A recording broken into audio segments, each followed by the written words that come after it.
Hey everybody, it's the Mad Master here. I'm doing a second video today, and this video is kind of about this over-labeling that millennials and Zs do, and how it applies to relationships and people that have no mental health expertise are labeling not only themselves with all these disorders and stuff in this colloquial I can't talk terminology slang kind of thing, but they're actually like trying to label other people as personality disorders when maybe it's some personal projection going on with this.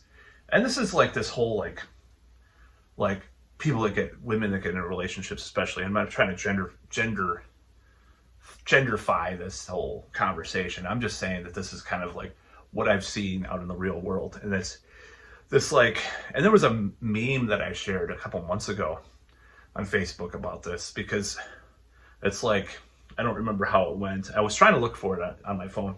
And if I do find it, it'll become the thumbnail. Once I find it, I'll just look back in my history once I have time. This whole idea that, oh, all my exes happen to be narcissists. I'm like, okay, first of all, are you qualified? I'm not going to worship at the altar of science, obviously, as the past few years have shown us not to do that. It's definitely fallible, just as a disclaimer. But first of all, are you qualified to diagnose all of your ex-boyfriends as narcs? I hate the word narc. Narc. It's like, reminds me of fucking, and it's not narc like the video game from the 90s, or like narc, like as in drug narc, but like narcissist, like shortening words. It gives me the heebie-jeebies. Like the whole thing with it's just like nails on a chalkboard, like soch, like when people say, oh, I need their soch, like their social security number. It just gives me weird vibes when I hear shortened words like that. It just makes me mad. So anyways, this whole narcissist thing, and it's like this millennial Z over labeling things and just like calling everything this or that and like putting things in boxes all the time. What happened to the idea? Maybe the guy is kind of an asshole for whatever reason. Maybe he has this or that. You don't have to label it. Maybe he has has depression. Okay. And then he's acting like a dick because of that. And then his mom died or something. And he's still traumatized by that 5 years ago or something like that. But no, it's like, and this is not to say like there's no such thing as abusive relationships or, and there's some very problematic, another buzz term, situation, toxic. Oh, I hate that shit. Situations that come up with people, and it's just really, and there's definitely situations that are bad, and this is not talking about that specific thing necessarily. Now, culpability, back in the 50s or early 60s, was totally misogynist culture. Say, oh, it's a woman's fault, blah, blah, blah. Okay, yeah. It's good that we've moved beyond all that, right? But now, the whole idea of personal responsibility has been the pendulum swung so far in the other direction. I think we should start getting back to some personal responsibility. 10% in some of those situations, whatever, just a little bit more, have some personal responsibility, impetus on the person, even in if they're repetitive abusive situations, especially if they're in repetitive abusive situations. But when they say every ex-boyfriend is a narcissist, well, what about you? Are you personally projecting your own narcissism on other people? Maybe you're the one that's self-involved. And it's usually like I see a kind of a stereotypical, it's somewhat more like working class, mid-20s kind of woman that the stereotype of they get in all these relationships and the guy's playing video games or is into drugs or blah, blah, blah. And sometimes they're in college or not, it doesn't matter really. But it is this thing that I see on social media, all my exes were narcissists. I mean, I remember that, like I said, I don't know if I did this in this iteration of this video because it's like the third attempt, but I remember the mid 2000s or the knots, like, oh, it's another chalkboard nail word, the aughts or whatever the fuck they're called. There's a lot of stuff about George W. Bush being like a psychopath or sociopath, Bush on the couch and all these, and that guy legitimately was involved in psychiatric or psychological field. So he had a little bit more stuff, but called him a dry drunk and all this stuff. But I think like people just that weren't part of that, I'm not saying experts always have to diagnose people all the time, 100%. Just saying like it's become such a trend to try to diagnose first yourself. You know, all these symptoms are, I'm not going to say, I'm not going to talk about that in this video, but you know, it's like, oh, the doctors didn't say I had that, but I think I do because I had, you know. I'm not going to go to the hypochondriac culture that we live in or the pathologizing of illness that has happened recently. I'm not going to go into that, but mental illness is happening too. It's like, you know, everything's this disorder or whatever.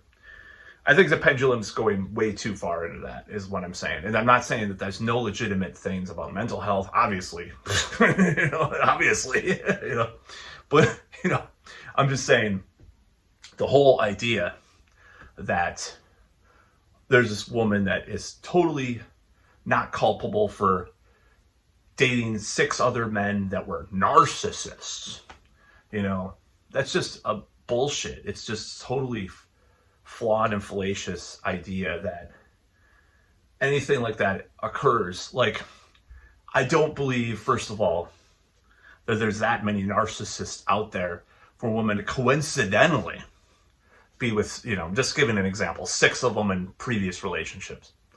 There's my last 6 boyfriends were narcissists. Yeah. And like, I'm going to find this meme because I had it, you know, like a month ago about this, like blatantly just saying all these exes were narcissists and stuff. It's like, well, why don't you take a look at yourself? What are you doing to attract this type? First of all. Second of all, I don't believe that they're all narcissists. There were situations that had different dynamics, different types of things.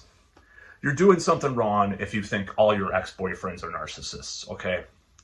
If every ex you date is playing video games all day and not getting a job, or, you know, there's this like, it's like a Plenty of Fish type of, it's more working class kind of thing. I'm saying like this whole notion, like in a way that I see this, it's like, in a certain way, it's very working class. It's like, and I've seen more middle class and up say this kind of stuff too. It's like, usually they're a little bit more established though, and it doesn't come up as much, but this whole notion is so stupid. And I'm sick of hearing about it. I'm sick of it. It's magical thinking. You can magically just label every situation in your past, every situation as, oh, all these men were narcissists. There's no problem with me. Me. Who's the fucking narcissist, okay? That's my question. Like, if everything's about you all the time, and then you blame everybody else, you know what that is? That's textbook narcissism. And it's like, oh my God, it's so funny. And I'm just like, you know, my ideal is an equitable relationship. I'm not like all about, you know, I've had situations that I've been into that there were different dynamics and things involved and nuances involved that's how they ended up that way. And I'm not going to say, oh, she was just a this or that or had this disorder or whatever. I'm not going to say that because they contributed. And I know that some of these things were diagnosed. Sometimes they're not. I'm not going to diagnose an ex-girlfriend as like, oh, she had this or that. Maybe it's just a cigar, like Freud said. Like, cigar is just a cigar. It doesn't have to always have fucking meaning. Like, oh, they have this thing, they had this thing, they're this, that. Maybe they're just a shitty guy. You know? Maybe it's just a shitty situation you were in for no fault of either party. What a concept. Doesn't have to be labeled 1,000 fucking things, right? Jesus Christ. I mean, does everything have to have some label? Have some kind of Tumblr, post Tumblr, pretty much, labeling to it? Does everything have to have 1,000 fucking labels? I mean, back in my day, dare I say this, we just had bad fucking relationships with bad people sometimes. People that were not good for us.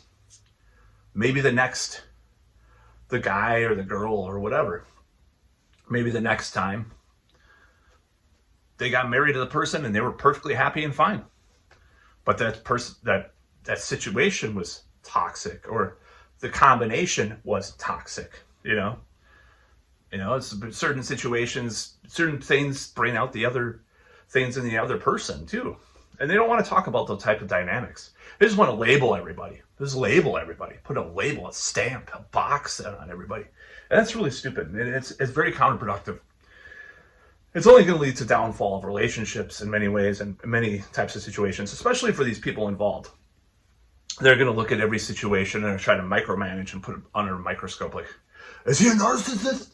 Is he a narcissist? Ugh, I'm going to sabotage the relationship now. Like, they're not going to think that they're going to sabotage it, but they're going to do it by acting like a fucking total twat, of course. As sexist as that is, it's the truth. So, yeah, there's problematic situations. There's problematic relationships.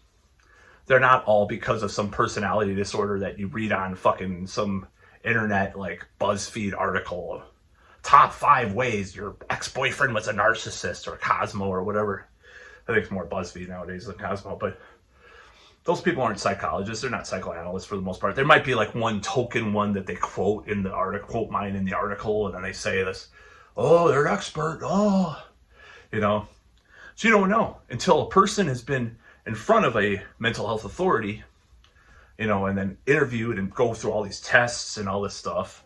I mean, and we saw a lot of the laborious details of the Johnny Depp trial where they try to say, one person said she's this or that, or, it's kind of funny, but like, once a person, I mean, at least the attempt was made there, and nobody wants to like actually do that nowadays. They just want to like armchair psychoanalyze their relationships with people. I even had I'm going to dare say this. I had a relative that was having some issues, and they pointed out this article to me. It's like, this person's a narcissist. He's a narcissist. I just bought a fucking face palm. This is so stupid. Modern society 101 bullshit that I hate. I just rebel against all this stuff because it's so stupid. I mean, back in the day, they didn't this kind of micromanaging of our lives because of this stupid bullshit. It was always been stuff that we try to label things about one another, astrology or whatever, even though I have an interest in that. But like, it's just so stupid. It's just so counterproductive in the long run to do this. Why not have a little more nuance? Like say back in the day, why try to like categorize every little thing? Why not say my ex-boyfriend was an asshole? I don't know what he was because I'm not a mental health expert. I'm not a professor of neurology or psychology or whatever. My ex-girlfriend was kind of a bitch or whatever. It's like, you don't have to say like there's some mental thing that's going on with them all the time. And it's just so stupid. But yeah, that's about all.